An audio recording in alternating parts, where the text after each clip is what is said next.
Moikka moi! Ja tervetuloa mukaan neulomaan Elämä on runo kirjoneule-peittoa.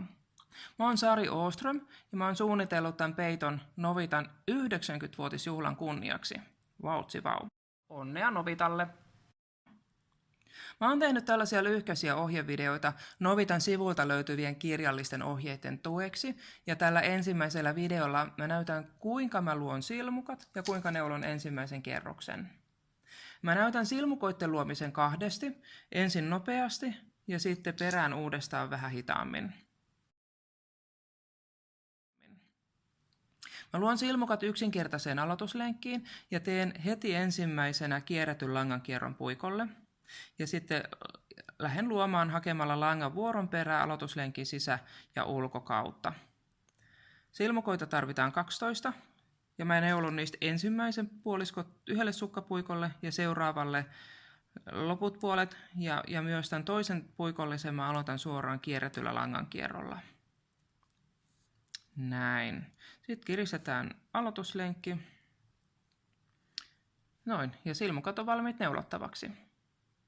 Ja sitten sama uudestaan. Vähän hitaammin.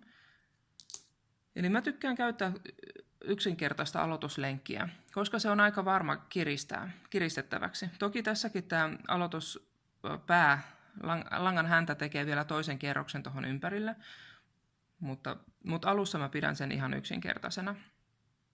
Ja tämän aloituslenkki voi olla ihan kummin päin vaan, sillä ei ole väliä, se toimii ihan yhtä lailla.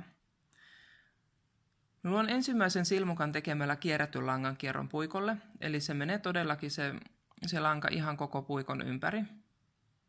Ei pelkkää puikolle nostoa, vaan ihan täys ympärys tuohon puikon ympärille. Tämä on meidän ensimmäinen silmukka. Ja sitten seuraava silmukka luodaan hakemalla lanka täältä aloituslenkin sisäkautta. Tämä vaatii alkuun vähän sorminäppäryyttä, mutta siihen kyllä tottuu nopeasti. Ja käytännössä tätä samaa vaan toistetaan uudestaan ja uudestaan. Eli otetaan kierretty langan kierto ja haetaan lanka aloituslenkin sisältä. Ja vielä sama uudestaan. Näin. Nyt on 6 silmukkaa luotuna, ja kun tähän tarvitaan yhteensä 12 silmukkaa, niin mä luon puolet seuraavalle sukkapuikolle. Ja tämä toinen puikollinen alkaa myös kierretyllä langan kierrolla. Eli näin. Ja sitten haetaan lanka tuolta aloituslenkin sisältä. Ja sitten toistetaan samaa niin, että saadaan tällekin sukkapuikolle yhteensä 6 silmukkaa. Näin. Sitten kiristetään tämä aloituslenkki vetämällä langan päästä. Näin ikästi.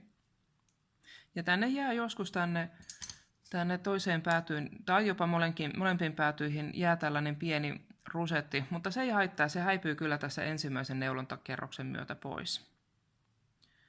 Ja tässä neuloissa niin mä pidän alkuun silmukat 2 sukkapuikolla ja vasta sitten viimeistään kirjoneuleen alkaessa siirryn 4 sukkapuikolle tai yhtä hyvin tämän voi jatkaa pyöräpuikoilla myös alusta loppuun saakka. Ja tämän ensimmäinen kerros, kun neulotaan oikein, niin mä neulon sen täältä silmukan takareunasta. Pelkästään tämän ensimmäisen kerroksen. Ihan siksi, että se on hiukan helpompi, ainakin mun mielestä, saada se silmukka nostetuksi tuolta takareunasta.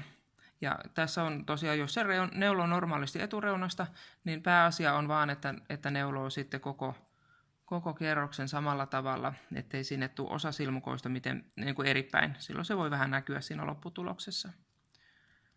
Mutta tosiaan ensimmäinen kerros neulotaan oikein. Ja sitten sen jälkeen jatketaan kaavion mukaan lisäyksillä ja kirjoneuleilla. Ja näistä mulla on erilliset videonpätkät sulle avuksi.